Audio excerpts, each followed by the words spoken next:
והוא מה שרמזו חכמים העולם הבא אין בו אכילה ושתייה אלא צדיקים יושבים ועטרותיהם בראשיהם ונהנים מזיו השכינה. Il dit, cela a un rapport avec ce que la Gemara dans Brachot dit, que le monde futur c'est quoi? C'est tout simplement les tzadikim qui sont assis et qui profitent donc de la lumière divine. Kima she'amar nu she'atroteihem beroshehem. Et ces tzadikim qui ont donc leur couronne sur la tête, d'abord zen yemar al ma'alat atzmo. C'est par rapport à son niveau personnel. Ki en yoter b'ma'ala min hamelech sheyesh lo atara berosho. Parce qu'il n'y a pas de plus grand niveau que le roi qui lui-même a une couronne sur la tête, c'est pour ça que les tzadikim aussi auront une couronne. Il y a en deux mots quelque chose dont ils pourront profiter à partir de leur propre effort, et une seconde chose qu'ils profiteront à partir de ce que Akadosh Baruch Hu leur donne. Et ça c'est les deux niveaux du Olam Haba, à savoir le niveau de Atroteihem Beroshehem, sa couronne, son propre effort, et le niveau de ce que Akadosh Baruch Hu nous donne, les Enim Iziv Hashchina. Ouais, très très bien. C'est-à-dire qu'ici, ces deux niveaux, ce connaissance du Olam Haba, avant tout, avant de parler des deux niveaux, il dit qu'il y a un premier niveau qui est cette opposition. En dehors, il dit que ici, ce qui paraît lumière est ténèbres, ce qui paraît ténèbres est lumière, en soi. Puisqu'ici, quand tu es mashrir ton visage, et que la néantification, pour être que dire, de ton être ici, la néantification est la condition de la lumière. S'il n'y a pas de néantification ici, tu n'as pas de lumière.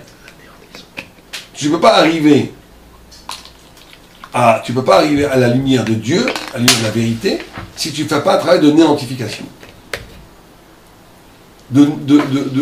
d'abolition, et de néantification, ça voudrait dire d'abolition de toute référence du Olam Hazé. Sans abolition de toute référence du Olam Hazé, prendre le risque du néant, on va dire ça comme ça, tu ne pourras pas avoir le sroud de la lumière. Il faut passer ce slave d'une abolition de toutes les références du Olam Hazé, donc être confronté à l'absolue absence de rien pour que puisse surgir la lumière de Dieu. C'est en réalité tout à fait logique, puisque quand Dieu crée le monde, il est obligé de créer du néant. Puisque avant que le monde soit créé, il n'y a que la lumière de Dieu. Et que pour que puisse apparaître l'être, il faut qu'il y ait du néant. Donc il faut le retrait de la lumière de Dieu, qui est le néant, pour que puisse apparaître l'être. Donc il n'y a pas d'être sans néant. Par définition. Donc il y a un mouvement de néantification dans la création du monde pour permettre la création. Et bien l'homme qui est dans le Mahalar, qui est dans le cheminement de la Torah, il est obligé de traverser ce même mouvement d'une néantification de sa présence au monde pour pouvoir avoir la chance de trouver la création de concepts nouveaux qui soient liés à la vérité divine. Et donc dans cette logique-là, on arrive que ce qui paraît ici lumière, ce qui est brillant dans le monde Olam Hazé, c'est un aveuglement, puisque c'est en vérité un néant, puisqu'il affirme, puisqu'il cache le processus de création. Et que le néant ici est une lumière en haut. Donc ça veut dire que la seule façon, ton effort, les Fumtsara Agra, ton effort, ce que tu vas connaître au Olam Haba, la lumière qui va venir grâce à ton effort, elle n'est possible que dans ton travail, quand tu as été capable parce que tu ne peux pas recevoir, toi tu es maître de ta matière. Donc si tu ne la détruis pas, tu ne peux pas recevoir cette lumière. C'est ça ton mérite. Ton mérite, c'est le Ziv Hashchina que tu vas recevoir après la mort, ou que tu reçois avec même du vivant, pour le tzaddik bien entendu. Elle n'est possible que si tu as été capable de faire l'effort, de considérer que toute puissance qui est liée à la matière et au Olam Hazé comme une illusion. Donc de traverser le néant pour recevoir cette lumière. Ça c'est le premier niveau. Le deuxième niveau c'est quoi? C'est ce que Dieu te donne en soi, qui ne dépend pas de toi. De la notion d'être rassasié. Donc c'est les deux niveaux du Olam Haba. C'est un niveau, il y a une sorte de dialectique entre ce que tu as fait, ton mérite, et ce que tu reçois de Dieu. Les deux en même temps. Ce que je reçois de Dieu, c'est pas dépendant de ce que j'ai fait. Bien sûr que c'est dépendant. Mais ça veut dire que c'est la même idée. C'est-à-dire que toi, ton niveau, la création, la lumière que Dieu donne, elle est donnée. Comme ça, tu ne peux même pas l'acquérir, elle est toujours donnée. C'est comme dit le Ramchal, il dit c'est Miprinat Kabbalah, le Miprinat Lekicha.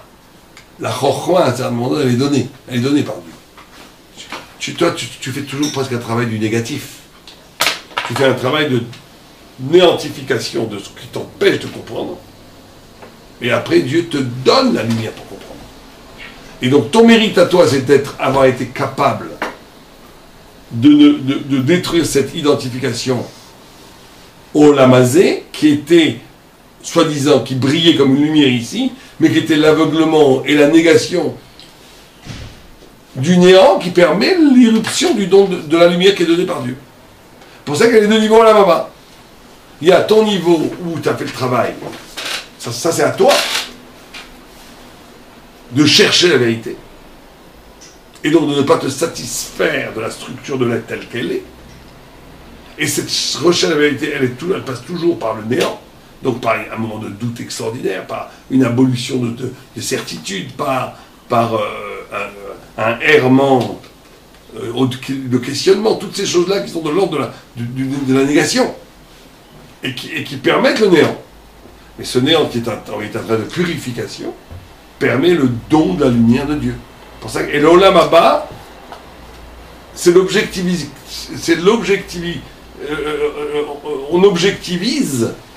ces deux dimensions qui sont symbolisées par les couronnes qui sont ton propre effort, qui t'a permis de recevoir le repas que Dieu te donne. Ça va en même temps. Ça va en même temps. Pourquoi elle appelle ça deux niveaux? C'est ce que j'ai... Parce que deux prinotes du Olam Haba. Finalement, c'est tout simplement la totsa, quoi. C'est le... Non, mais c'est plus que ça, parce que tu as... Et c'est évident que... C'est évident, alors tu rentres dans une question profonde. C'est évident que la façon dont tu vas procéder à l'anéantification, ça va modifier complètement la qualité de la lumière que tu vas recevoir. C'est pas la lumière en soi, c'est nous comment on l'aperçoit que ça va modifier. Peut-être. En fonction du raffinement de la personne, je pourrais avoir une lumière plus pure. Ça veut dire que, non, la façon dont tu as fait les choses, la façon dont tu as cherché la vérité, va modifier le don de cette vérité. C'est pour ça que c'est deux choses, mais que c'est lié. Ta couronne, c'est toi. C'est ce que tu as fait. Le repas, ce qui t'est donné par rapport à ce que tu as fait. Donc c'est lié. Mais ne crois pas que c'est ta recherche qui est objectivement la lumière. Ta recherche en vérité, l'accès. Elle n'est que l'accès. Mais cet accès passe par mashrir panam. Ça veut dire par une néantification de ce qui pourrait te donner l'illusion que tu as compris, que tu as maîtrisé, l'illusion de la maîtrise, de la compréhension et de la présence au monde, doit être détruite au nom de cette recherche effrénée de la vérité et de Dieu, qui en retour fait que par rapport à la qualité de ton engagement dans cette destruction, tu vas avoir mida keneged mida, la qualité proportionnelle du repas que Dieu te donne. C'est ce qu'il dit ici. C'est pour ça qu'il y a deux niveaux. Il y a un niveau qui est ton travail de désintéressement, de dénatification, il n'y a pas d'autre mot, et le résultat, ou plutôt la conséquence de cela, ce qui t'est donné en retour. Mais ça va en même temps. Les deux vont en même temps. Alors, bien sûr que plus profondément, on va finir avec ça. Comme il n'y a pas de néant et d'être à un certain niveau, c'est évident que ta capacité de néantification, elle est parce que tu as anticipé cette lumière. Sinon, tu ne le ferais même pas. Pourquoi un homme serait poussé à détruire ce qu'il a? Pourquoi un homme serait poussé à mashrir panav? Pourquoi? C'est juste un mashrir panav, c'est déjà un mal en soi. Ouais, pourquoi il le ferait? C'est une mal en soi. Pourquoi c'est pas une mal en soi? Si, c'est ce qu'il dit ici. Non. Le fait d'être la néantification elle-même, c'est ça oui, mais parce qu'elle anticipe. Donc ça veut dire que même dans le néant le plus total, tu as déjà la trace de cette lumière, sinon tu ne le ferais pas. Pourquoi veux-tu faire la néantification est à la recherche de la lumière, elle n'est pas une... On dirait que non, justement. Pourquoi pas? Ici. Non, on dirait que la néantification elle-même, c'est déjà un Où mal vous en avez soi. ça? Oui, C'est les deux malades qui l'expliquent, les deux malades Oui, mais là, de la maman. je suis d'accord. Mais c'est évident que en logique, tu ne peux pas avoir un engagement de la néantification si tu n'as pas quelque part déjà anticipé l'idée d'une lumière. Soit, mais cette lumière-là, c'est peut-être moi qui la crée. Je crois La pas. différence, elle est là. Non, c'est pas possible. non, c'est pas que tu crées la lumière, c'est que tu l'as senti déjà. Alors c'est sûr que c'est pour ça que je pense qu'on peut faire le lien. Que comme habitant à un certain niveau, il n'y a plus de néant et d'être, tout vient de Dieu. Même l'absence de lumière, même le néant, c'est la lumière. Donc ça veut dire que quand tu travailles sur le néant, tu travailles aussi sur la lumière. C'est sûr, ça. C'est pour ça que la lumière qui t'est donnée, elle est aussi à toi. Oh l'amour. C'est torture pour eux. Pour ça qu'en fin de compte, la lumière, elle est à toi. Parce que Donc chacun a un appel vers cette lumière à la base. c'est évident. Sinon, tu ferais jamais ça. Mais c'est anticipé. Non, parce que j'y crois, ça suffit pas. Pourquoi tu crois? Avec toute l'histoire que je l'ai reçue de mon père, de mon grand-père, etc. etc. À un moment, Alors, c'est là, sûr que ça suffit pas, c'est comme ça. Mais Ouais, ça suffit pas. la vraie recherche, elle est toujours une décision de chercher. Quelqu'un qui reçoit, il fait juste ce que son père a dit, il cherche rien du tout. Il réplique ce qu'on a dit de faire. La recherche est toujours personnelle.